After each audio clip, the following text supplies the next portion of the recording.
IVM. Hey there, friend. If you're anything like me, then you have no clue what a mutual fund is, and your life might be subject to market risks too. So that's why you should probably listen to Paisa Vaisa by Anupam Gupta, who'll answer all your questions about mutual funds, financial planning, banking, all that money stuff. You know. Check out new episodes every week on the IVM podcast app and anywhere else you listen to podcasts.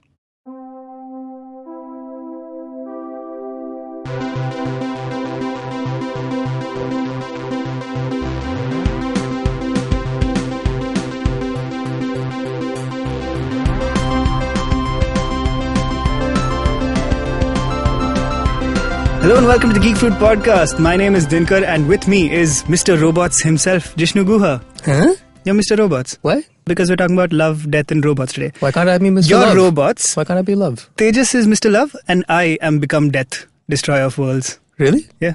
I'm quoting from the Bhagavad Gita. Actually, I'm quoting Robert Oppenheimer quoting the Bhagavad Gita. It sounds so dramatic. I am become death. I could be robots, I guess. Okay, fine. And well, I am become death, so that doesn't leave you too many options. Would you rather be Mr. Love? I'm warming up to robots. No, I would like to be Mr. Love because then I could say I'm related to Mr. Quest Love. And that makes me feel cooler than just being... So, Quest Love and his distant cousin Jishnu Love? Yeah. Jishnu Love Guha. Yeah. Love Guha sounds like something I'd rather not speculate on. Love Guha. Anyway. What? That sounds weird. Would you think of... Okay. If we were Shark Tank judges, Yes. would you be the Mr. Wonderful? I haven't seen Shark Tank. Ever? No, I might have your seen it like in life? passing, like a random clip Jigs, here if and we there. go and pitch Geek Fruit to like a bunch of investors tomorrow, how are you going to handle it if you haven't seen Shark I'll Tank? say, go for it, Dinkar. That's And I'd go like, good evening, sharks. Are you ready to invest in the premier... fruit company. Yeah, premier fruit company. That's what I'd go with. You should watch Shark Tank. It's enjoyable.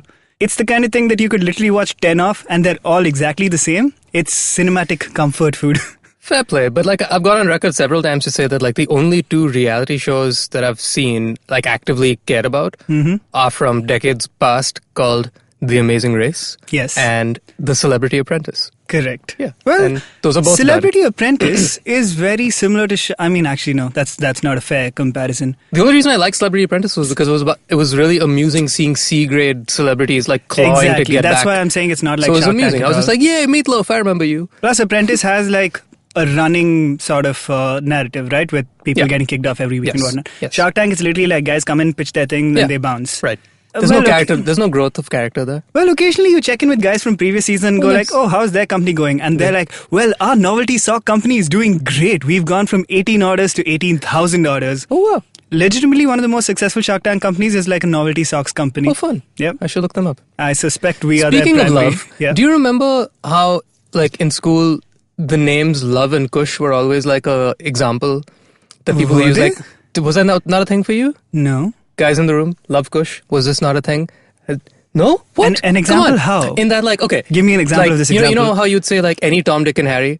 Right. Or, like, you know, Ram and Sham? Uh-huh. Were, like, your... Exactly. Mr. Ram X, and Mr. Sham, yeah. I've heard. But did you ever hear of Love and Kush? That was just like another of those generic names that were always paired together for no good reason. Right. That were always Oh, used as they an are example. paired together because Yeah. they're like they're mythological brothers. isn't Exactly, it? right, yeah. However, I have never in my life come across anybody called Love.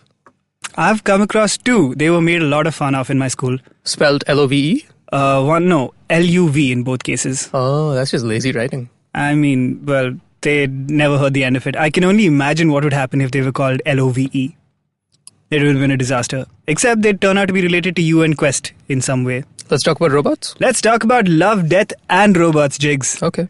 Alright, so set the scene for our listeners. What is love, death, and robots? I don't even know. I'm really glad that I didn't know jack about this until it was brought up that we should talk about it. A lot of people I didn't know just- jack about it. Yeah, which I think is, as is usually my stance on these things, to the viewer's benefit. It's an anthology omnibus is what they like to call it.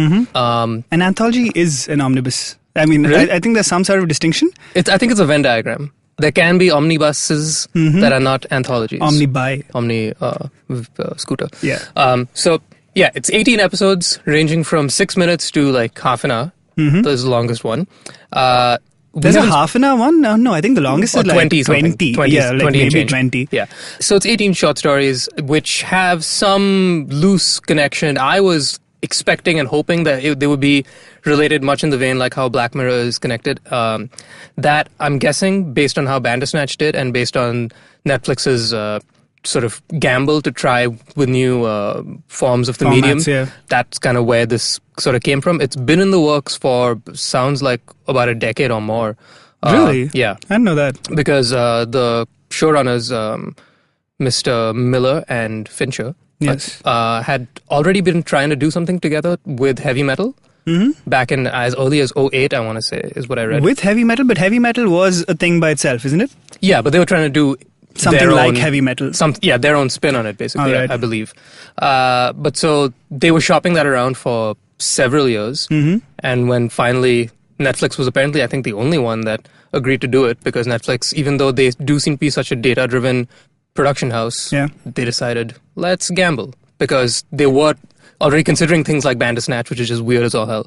And they said, screw it, we have enough. Before we get into discussing the quality, the cinematic quality of these themselves, I think when you say, though they're a data-driven company, they still went with this, I think it's the opposite. I suspect it's because they're a data-driven company. If you see, it ties into a lot of trends that I think reflects how viewers treat stuff on Netflix.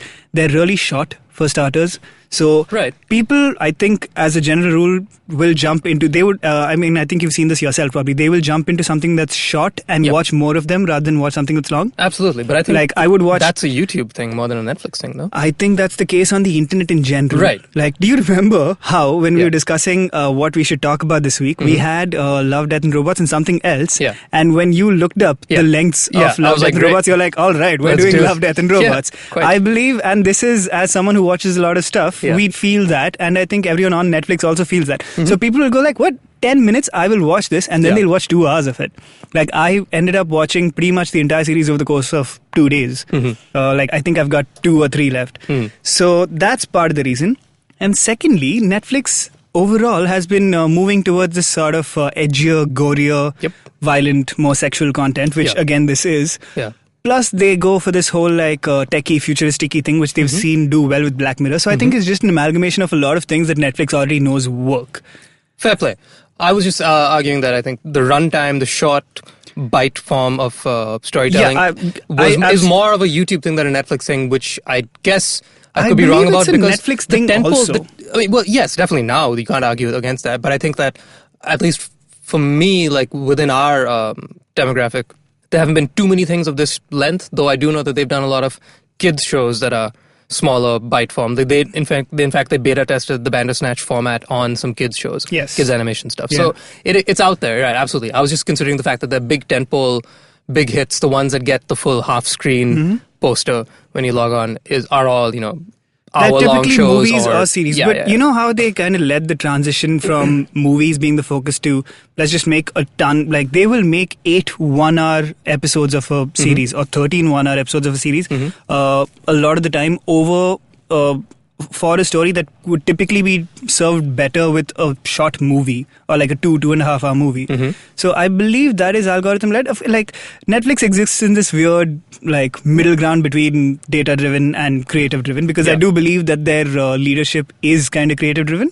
But also I think at the end of the day, like I have argued that when they make these statements like we love cinema and that's why we want to make movies that go for Oscars, sure, that may be like 10% of it, but also you want the prestige and the bucks. So let's not. Can you imagine? We live in a world where Steven Spielberg, a single individual who, driven by his dreams and passion, rose to make an entire industry of summer blockbusters, is being questioned over a corporation that is funded by VC money. I'm not saying Steven Spielberg's in the right. I think Netflix movies should win Oscars. But let's not pretend like Netflix is the good guy in this fight. Fair play. And Steven Spielberg is a villain. You talked about this on a bulletin a little while ago, right? Oh, did I? Did you not? Or I know I was going to, and then you brought this up at some point on the show. This is a pet peeve of mine. I really hate when corporations are humanized, which Netflix especially tends to do. Like they, if you look at how they talk online, they have these multiple accounts and all of them tweet in the first person like, hey, I'm doing so and so. I was like, f*** you. You're not an I. You're a corporation, and don't let people forget it. Hey, speaking of weird things that corporations do, which are kind of... You've been seeing the hullabaloo about Stan Lee's social media presence? No, I haven't. Oh, What is so that? it's a thing, man. So this is basically bulletin, not news-worthy stuff, but I'll just get into it anyway. So Stan Lee's Twitter account and Instagram account, maybe some others, but definitely at the real Stan Lee on Twitter and Instagram, have been posting very regularly post-mortem. This is the estate? Yeah, I guess so. Obviously, but, it's not his ghost. Yeah, but that's the thing. They've been using his account to promote, Captain Marvel and Endgame and various other big things that everybody is obviously promoting for obvious reasons. However, it's gotten a lot of backlash because it's from his personal account. I mean, yes, it is obviously somebody in his estate that has now taken the helm of whatever his social media stuff is, but it's pretty. I find it to be quite in bad taste. It's it was bound to happen though. Like, look at how Tupac's estate is treated. Look at how child molester Michael Jackson's estate is treated. It's okay. I think that's different because this one is really, really not at all required. Anybody that's following at the real Stan Lee is definitely going to see Captain Marvel and is definitely going to go see Endgame. And obviously, Marvel being the corporation that they are, they need to stay on top of things. And so, of course, every day you're going to see like 5 posts from each Marvel account and every actor that's on their bill. Yeah.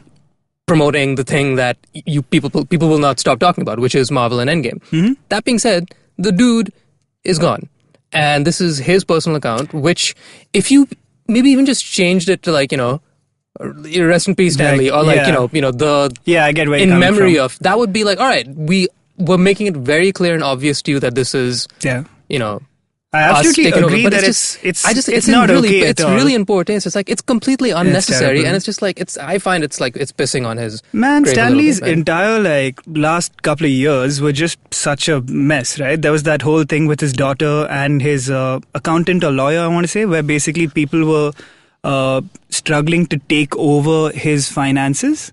Like his daughter had a huge issue with him. And someone else who worked for him, I believe, they were fighting this complicated battle over who was in a better condition, in a better position to take care of Stanley. Meanwhile, Stanley is jumping in going like, whatever, I can take care of myself. And daughter's coming in going like, nope, he's senile and he's losing his mind, something like that. Yeah. And then in the middle, there was this, there were these fleeting allegations of him abusing harassing one of the nurses who was working for him. Basically, it was a goddamn mess, I think, because of the people around him and the fact that he's an old man who was being taken advantage of. Exactly. He's an old man who's like in the eye of the public. In the eye of the storm. Yeah, I guess, whatever. Basically, like when somebody's of that age, rich old man, a very, very rich, very, very famous old man who's under the microscope at that age, obviously, in that time of your life, it's not easy to be in that. To be like that famous, no matter how old you are or how rich or not rich you are, let alone being one of the richest, one of the most famous, and one of the most sought after because of all the above reasons of Marvel doing what's Marvel doing. Yeah. Like it's just I don't think never this involves well. Marvel, but basically whoever has taken over his estate is now, or his social media handles, as it may be, is just trying to take advantage of the presence. Like we may never know who was right or wrong in the last couple of years of his life. Unlike in Michael Jackson's case, where A, his doctor killed him, and B, he molested kids. These are facts. Did you see the whole thing? I cannot bring myself but I kind of don't want to. Yeah, I feel for me, ignorance is bliss. I feel like it seals the deal on something I was pretty much like, I knew was true long ago. Yeah. All right, let's move to sunnier topics on the other side of this break, where we will discuss love. Death, and robots. Oh yeah, and death. Primarily death. Okay, but fine. Hello, everybody. Welcome to another awesome week on the IVM Podcast Network. If you're not following us on social media, please make sure that you do. We're IVM Podcast on Twitter, Facebook, and Instagram. So if you guys haven't been checking our Instagram, you should take a look at the audiograms. We're giving you excerpts from different shows. This is available both on our stories and on our feed. Also, we put these audiograms up on Facebook and Twitter as well. So, do kind of keep an eye out for them. You kind of enjoy them, I think. On The Seen and the Unseen, Srinath Raghavan returns to the show, this time to talk about the nitty-gritties about the 1971 war and creation of Bangladesh. Anirudh Kanisetti is back with Season 2 of Echoes of India from the 27th of March. On the first episode of the season, Anirudh is going to start from where he left off, the rise of the Gupta Empire. New episodes are out every Wednesday. It's the season finale of How to Citizen this week, and joining Meghnad and Shreyas is the comedic sensation Kunal Kamra. The chapter they discuss is titled Law and Social Justice, and Kamra shines a light on everything he sees unjust with our justice system. On Paisa Vaisa, Anupam's guest is Gaurav Chopra, co-founder of India Lens. He tells you how you can get a good credit score, bring order to your financial life, the different types of loans out there, and more. On Shunya 1, Viral Mehta from Pocket Aces joined Shiladitya and me to talk about the growth of digital content. On IVM Likes, Abbas, Janam, Madhuri and Abhineet are joined by debutante Radhika to give out their recommendations and talk about Amazon Prime's latest original series, Made in Heaven. On Dating is Garbage, spoken word artist Aranya Johar is a guest, and she talks about unspoken dating rules and how to spell misogyny and chauvinism on the first date. On Geek Fruit, Jishnu and Dinkar discuss the latest sci-fi short film anthology on Netflix, Love, Death and Robots. And with that, let's continue on with your show. Welcome back to the Geek Fruit Podcast. We are now going to get into discussing Love, Death and Robots, the shots themselves. I would call them shots. Is this true? That is very true. What did you think of... So you went in cold, obviously. Yep. All we knew was that Tim Miller, the director of Deadpool 1, and special effects whiz of some sort, I want to say. Blur Animation or Blur Studios, whatever it's called, something like that. Correct. And of course, David Fincher, who I will contend... is, after Nolan, the most broiest of directors. Not in the sense that he's a bro, but he inspires the most broism. Really? Fincher? After Nolan bros is Fincher bros. I think like a... This is the man who's directed Fight Club, Jigs. Yeah, but... What is a more bro movie than Fight Club? Though that is just the one. But I think he has retained that stamp. In that vein, I mean, like, they're not as outspoken, but in that way, I think like Hitchcock bros are pretty out there, because more so than Fincher, much like Nolan, like a Hitchcock movie is its own beast. It is its own beast. Fincher movies lately, I love Fincher movies, but Fincher movies lately, I love Nolan movies. I don't think Fincher movies lately are too similar to the Fight Club era of movies. No, he's definitely... he's got a wider range. He's diverged. I mean, something like The Social Network is so far removed from what a Fight Club was. Exactly. But I do believe that, and again, I'm not talking about his movies. I think he's a fantastic director. I even highly enjoyed The Girl with Tattoos. Yep. But I think he inspires a certain broism, like Nolan inspires certain broism. And I love both of their movies. But I call it like I sees it. Yeah, but I think that's just, again, that's your marketing having its effect on people. Just like the culture around it, as opposed to... the culture around as opposed to like what he's actually doing. Absolutely. I think he's a great director. Yeah. I'm just saying the bros are the bros. The bros are bros. Fair play. Anyway, and Tim Miller, another man where the culture around the movie, Deadpool, fatigues me. Oh, God, yes. You're right? We've gone about this. Ditto. We've talked about this multiple times. nauseam. When we talked about Deadpool and when we talked about Deadpool 2. Yes. So these two boys decide to make an anthology that basically, based on a lot of sci-fi shots, takes a lot of styles of animation and creates little short films around them. So they range, like we said, from 5 to 15, 20 minutes. And pretty much the only unifying theme that I could pull together was they featured love, death, and /or robots. And I was thinking about that on the way here. The love is really not that strong at all. It's definitely definitely not appropriate first billing. Even robots isn't really true. Though the fact that you have an episode called 3, yeah, well, for sure. I think the fact that you have, like, the second or third episode in is called 3 Robots, about 3 robots just being robots. Correct, the second one. And a very charming one. Probably my favorite so far. Yeah. A very charming story. I would say you should call it Death or The.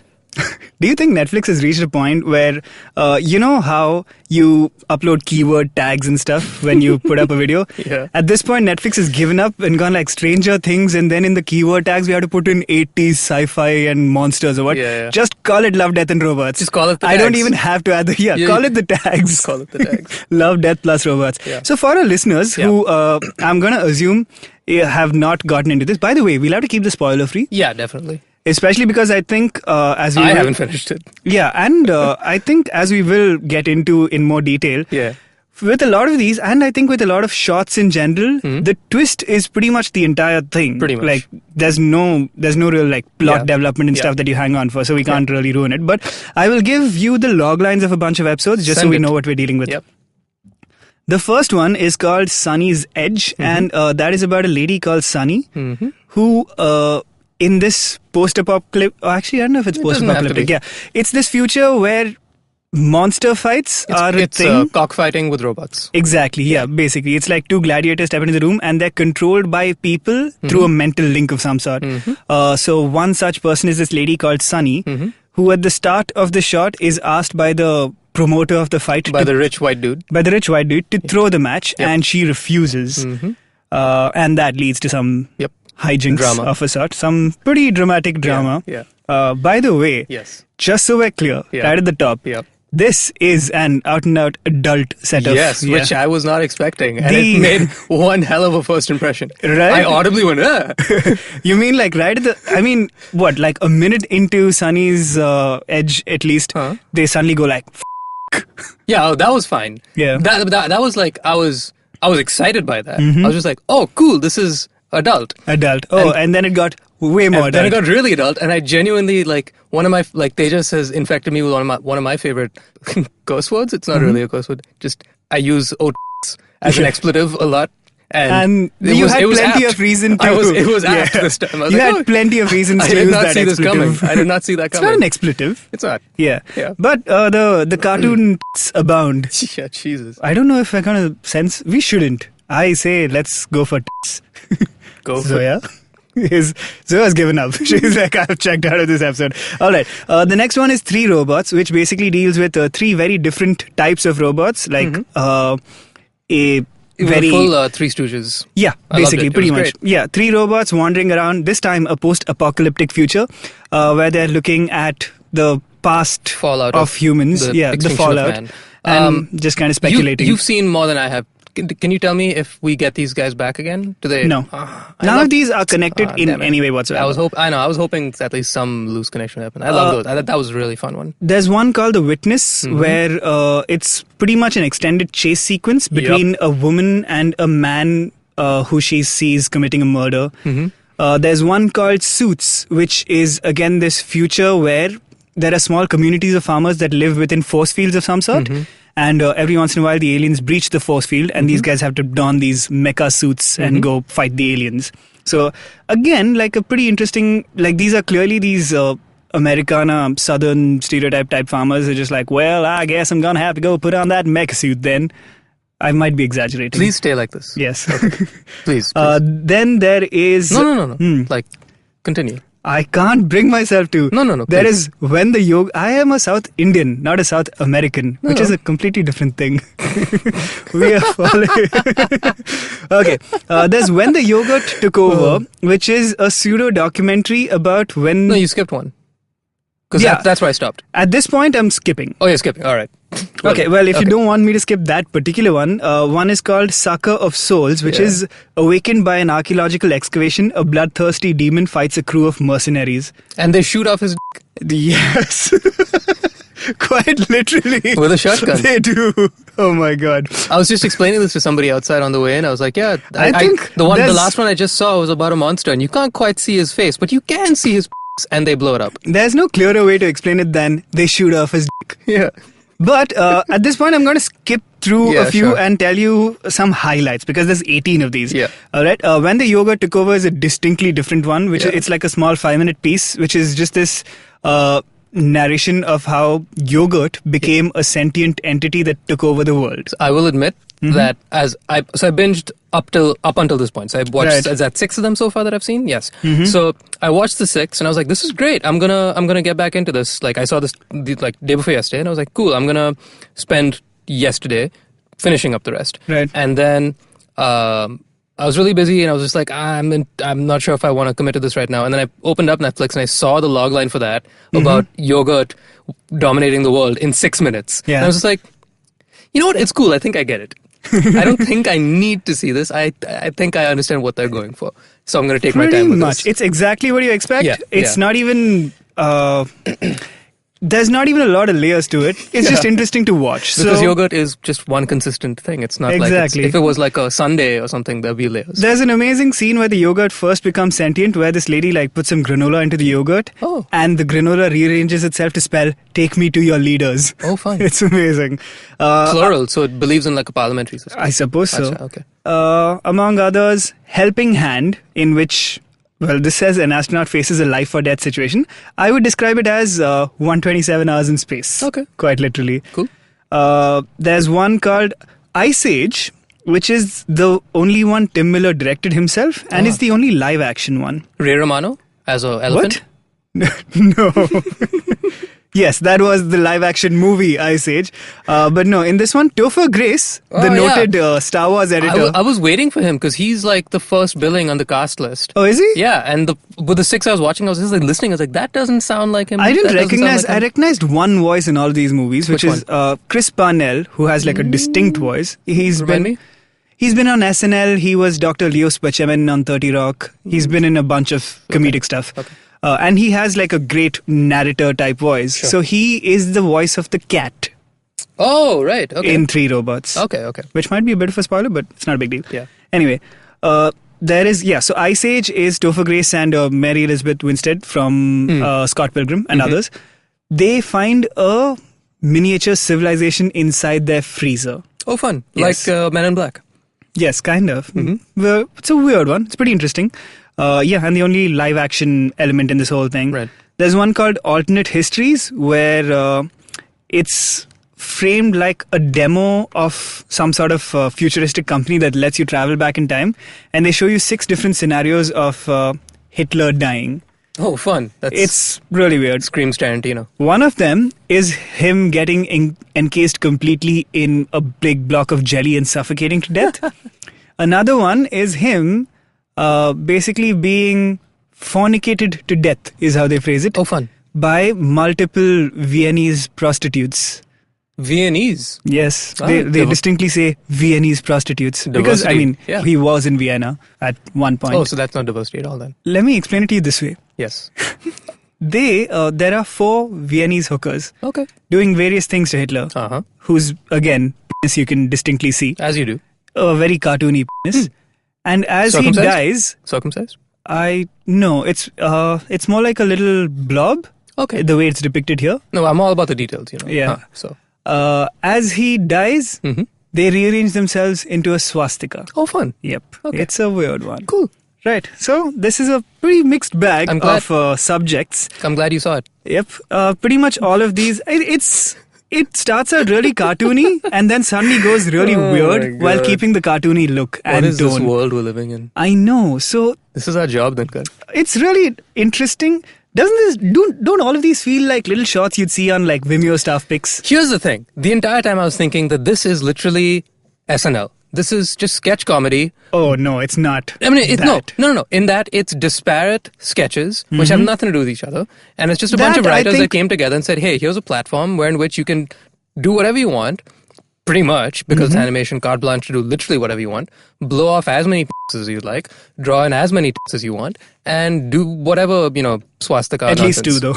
At least 2. Yeah. That seems to be the average for these. And they just sort of let them run wild with it. And I think if you go into it with that mentality of knowing you're watching adult Looney Tunes, where it's just, as opposed to like a half an hour show, this is what, I guess a total of like 3 hours of content or something like that? Probably 18, about 10 minutes on average at least. Yeah. Probably so 3 to 4 hours. Give or take like 3-ish hours of content where you're just watching a bunch of amusing and to varying degrees of gory and sexually explicit action. Yeah. Basically. And it's just go in sort of like expecting exactly to be like, that. Oh, damn. I agree with will you. Be the noises I agree that with I you. make. I just draw a different analogy. I feel like I wouldn't equate it to SNL or Looney Tunes because there is thematic similarity there. Like, you know what SNL is going for and you know what Looney Tunes is going for. SNL is trying to do like ridiculous fun stuff. Looney Tunes is trying to do cartoony things. Here, each one has a very distinct tone and sensibility and you can see that lack of cohesiveness even thematically. So in a certain sense, they kind of went for it, right? Like each shot we should specify is vastly different in terms of its look and style, both tonality, particularly animation. Like some of them are in this like very 2D cell animation style. Some of them are your video game cutscene style photorealistic animation. Some of them, like the farmer one, is in this glitchy Into the Spider-Verse kind of style. They're all beautiful. Yes, which is why the close, like as I was watching this, I couldn't shake this feeling that all of these feel like, when an animation studio puts up like a showcase sort of short film on Vimeo, hoping to get it into staff picks. Yeah. This felt like you went around Vimeo and picked like 18 films you really liked and said, all right, all of them feature love, death and robots. That's what I'm calling this show. There's no cohesiveness. Pretty much. And I think that's what they're going for. So I'll forgive that. Yeah. So I mean that's kind of what I mean. Like I was okay with it once I watched like just a handful, and I sort of accepted that I'm not supposed to look at this with a broader view of where is this going or anything like that, which was kind of refreshing. Yeah. Because at least as far as the Netflix world of series have gone before, they've all been, bigger, more ambitious projects where like, oh, what are they going to tease for the next season? And like, how is this going to tie into a larger universe kind of thing? Or like, is this going to be related to any other show or whatever, stuff like that. And this was a refreshing, nope, this is just for the fun of it. Here's Pretty much a romp for 6 minutes about some absurd idea that somebody just dreamed up. And we were willing to throw enough money at them to let them like, at least, if not write it the best it can be written, at least draw it and animate it and make it look and feel. Doesn't that really feel like the cool. primary like creative impetus to create these? More the look and like the idea of doing something like this more than this story needs to be told. Yes. Because these were all kind of based on existing short stories. It's not like some writer went like, I want to talk about a future where Hitler dies in 6 ways, including choked to death by jelly. So yeah, I think in that sense it's successful because the animation a lot of the time spectacular. The robot visuals, the monster visuals, and there are a lot of monsters in this. It could have just been called Love and Death and Robots brackets monsters, and they'd have been right. So in that sense, it's a success. I think it was always going to be limited because I have issues with this Vimeo short film style format to start with, because I believe a lot of the time the reason, and you would know this as someone who has like worked in the medium and made short films yourself, as would I, we use them. I mean, essentially they're supposed to be indicators of something larger, right? Yeah. So it's a typically, glimpse of, exactly. So like a director makes a short film to go like, I can handle this sort of thing, or like this is my sensibility. Animation studios make short films to go like, this is what we can do. This is our capabilities. So tell me what you got. Right. And like the most successful short films are typically like they feel like they're plucked from movies, and they when they're converted into larger films, they expand on that narrative, right? Like Wes Anderson's Bottle Rocket shot, when it became Bottle Rocket, is essentially like he took that short film screenplay and just stuck it in the middle of the larger narrative. In fact, it was probably the other way around, where he had the entire script and he took off. Make this one scene or this one. Whatever. Made an excerpt that functioned well as a short film. So if you set out to make pretty much just a short film, it ends up relying, like I was saying, on typically a turn or a twist or a reveal of some sort. Like if I had to spoil should I spoil one of them? Sure. Which one? Let's spoil Robots, the second one. Okay, yeah, fine. If I had to spoil Robots, it's a relatively mild twist, and in fact, it's probably the one that relies least on this twist. Yeah, it's not a profound twist that impacts that much. But basically, the twist is that the only creatures alive other than the robots are cats, and the cats can talk, and the world is teeming with them. So the implication is that cats somehow cause the destruction of humanity. But that one doesn't really rely as much on the twist, because Three Robots is clearly like a funny romp through post-apocalyptica. Something like Sunny's Edge, it's pretty much entirely based on the reveal. Right. Though, okay, so now here's the thing. I agree with you to a point. Oh, actually, more so than that. Okay. Sorry, I found a better example. The Witness? Yes, completely so. Completely based on, like, if you don't see that last shot, it's a pointless movie. That being said, I kind of guessed that ending halfway through. I'm sure, as did most people, right? Yes. Which is never a satisfying feeling, especially if, unlike with, say, the second episode, Three Robots, where we got, it's like what, 10 minutes long, 15 minutes long? I think so. We got a solid amount of dialogue, right? And what dialogue gives you, even if there's nothing happening, two people sitting at a table, or just, three robots walking down the road, where you don't know anything about the world they're in, you don't know any details about how they got there. If they just like talk amongst themselves and just chit chat and, like I said, have a Three Stooges dialogue back and forth, you at least like create some sort of empathy with them, because you understand their being and like what makes them tick to some extent. And therefore, when that reveal at the end happens about cats, it kind of puts a full stop on it. But at least I feel more satisfied than I did with the ending of the Witness, because the Witness is literally just a real life storyboard of a very good chase sequence, right? Which did look beautiful, and it was explicit and had a bunch of like bizarre settings and scenarios and Man, stuff that yeah. was just weird. Fair enough, fair play. You want to try some weird stuff?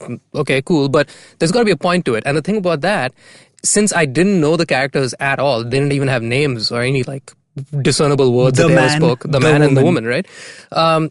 It didn't land with me because I was like, Almost no dialogue in that one, right? yeah, The maybe only just, like, dialogue is by some yelling the or, dude like, who saying, runs the "Hey, strip stop." club. No, like the guy was chasing after. He said, Oh, "Stop." yeah, you're right. He said, "Hey." Hey, stop. But so my point is that one was weak before it even ended because I was just like, I don't care about this right now. Like it looks beautiful, and I applaud your animation studio for being able to pull this off. But I don't care about something that looks beautiful unless that is all you're doing. Because you could tell that they're getting to something, unlike with Three Robots, which wasn't really getting anywhere. It's just like these guys are just having fun. I was like, please continue having fun. I love watching you have fun. Yeah. But when you're doing this tease of like a chase, the point of a chase is the end of the chase, right? Yes. And that ending we guessed halfway through. So then like the latter half of the chase, if there wasn't that bizarre like strip club nonsense happening, I'd be like, why am I still watching you running? I've watched you run. Exactly. I think I know exactly where you're getting to, and we were right.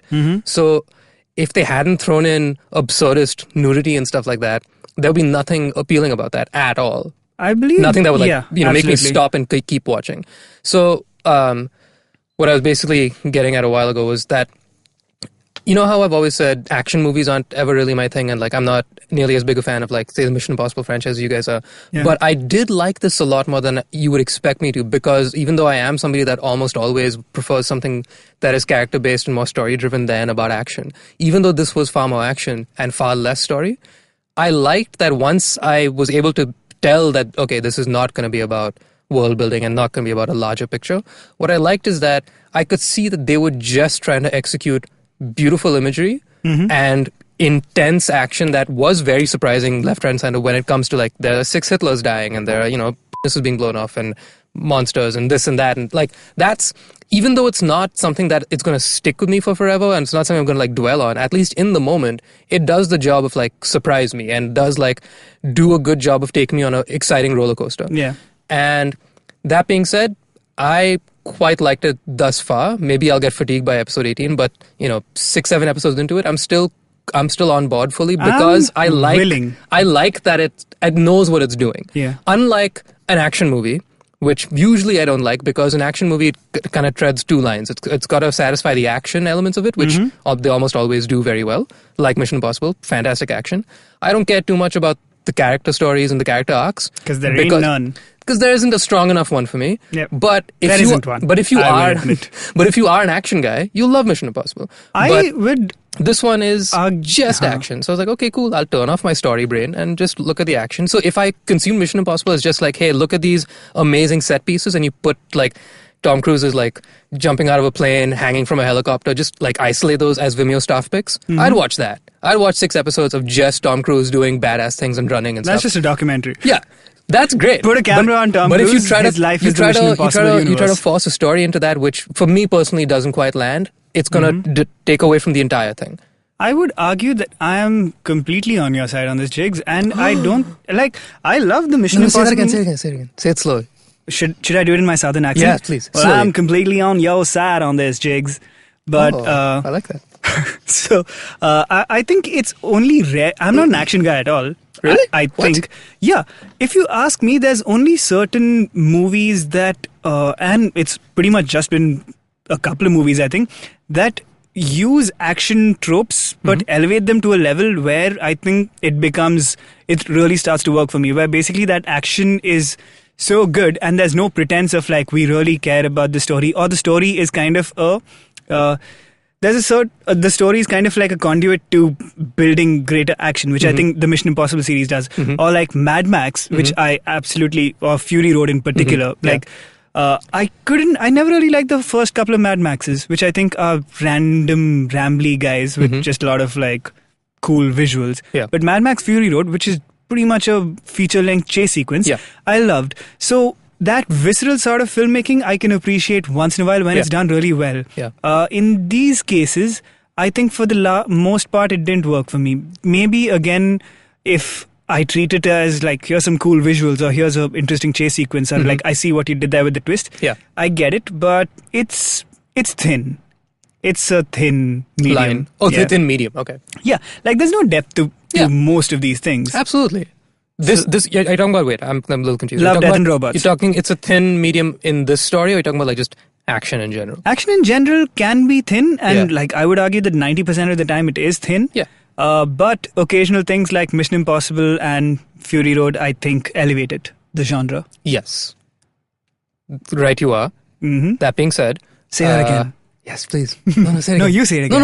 You say it again. You want me to say I'm on my side, Jigs? No, I want you to. You just said right, you are. Oh. Say it again. Well, right, you are. This is a thing. I love it. I think we should take a break and let's come back and kind of close out this discussion on Love, Death and Robots. Sachin Tendulkar, Virat Kohli, Don Bradman, and now Cyrus Brocha. Okay, probably not in the right company. I mean, Don Bradman is Australian. But it's called Cyrus Says, a wonderful show about everything. Find the show on the IVM Podcast app, ivmpodcast.com, or wherever you listen to podcasts. Welcome back to the Geek Fruit Podcast. We were discussing Love, Death and Robots, and I think what we've settled on is these are cool looking things. They're interesting, but there's not a lot of depth to them. And like other than like, hey, here's some cool animation and here's some cool fightings and monsters. Yep. I don't see a compelling reason to check this out. Right? Yeah. Plus, I really think there's nothing brand new that's being done here. I have seen variations of these kinds of shots for a long time. Sure. Possibly because I'm slightly more plugged into, like, I might actually go to Vimeo.com and browse the staff picks. Yes. Which is, again, literally what this is. Yeah. It's just that Netflix and Tim Miller and David Fincher collated a bunch of them and put them in front of my face with, like, a half-screen autoplay ad. Yep. And I was like, sure, I guess I'll hit play. So I'm a fan. I would recommend to people if you want an easy watch for something that will sort of jump out at you. Exactly. Right. If you treat this as what it is, which is like, here's some fun, inconsequential stuff. Some inconsequential stuff that you will not be able to deny. When it's playing, you will be engaged. You're gonna watch the screen. I wouldn't call this essential viewing by a long shot. It's not at all essential. But it is fun viewing. It's very fun. I do have some issues though with the fact that they had the opportunity to try some interesting stuff, but these felt very typical sci-fi tropes to me, a lot of them. Yeah, especially the premises and setups. The setups, even the general attitude, like if you see, it's like a lot of the time it felt like nudity and go for the sake of nudity and go. Sure. Which is something we've been seeing since like video game days from the 90s, which is pretty much like, oh, we got a lady on there, like give us a skin-tight outfit and take that outfit off in like the next 5 minutes. Right. How much cartoon nudity was there in this? Mostly from ladies. Yeah. And like how many extended, pretty uncanny valley 3D rendered sex scenes were there in this? I don't get it. Yeah. I mean, I guess I get it. Yeah. I'm not happy with it. That seems like it was unnecessary. Absolutely unnecessary. Yeah. And I feel like, again, it's the kind of thing that would attract bros who go like, man, monsters and f***ing, I love it. That's what this is. For the most part, I could literally describe at least 3 of these shots as monsters and f***ing. Zoya, we have our episode title. Alright? We're done. Let's wrap this mother up. Yeah, let's wrap this mother up. You've been warned, dear listener, of what the series is. So if you go in expecting exactly this and not giving it a lot more, you'll walk out going like, yep, as what you see is what you get. Zoya, we have an episode description. Cool? Alright, done. See how I did that?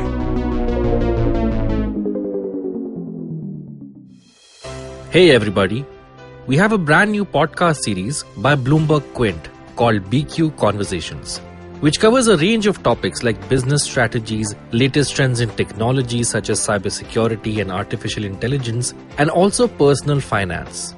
Episodes are out on the IVM Podcast app or wherever you listen to podcasts. Hey Meghnad, do you know how to citizen? Hey Shreyas, do you know how to citizen? Hey Meghnad, do you know how to citizen? Hey Shreyas, let's just do a podcast about it. Let's do a podcast about it. A podcast is called How to Citizen. In every episode, we get a new guest and discuss one chapter from the 8th grade civics textbook. Think about it as 3 friends revising before a test, and we go back to school. There's nostalgia, there's trauma, there are lunch breaks, there are favorite teachers, there are horrible teachers, there's everything. So every Tuesday, we bring in a guest on the podcast and we ask them a very simple question. Do you know how to citizen? Meghnath, I think the question is, do you know how to citizen? But Shreyas, I'm asking you this question. Do you know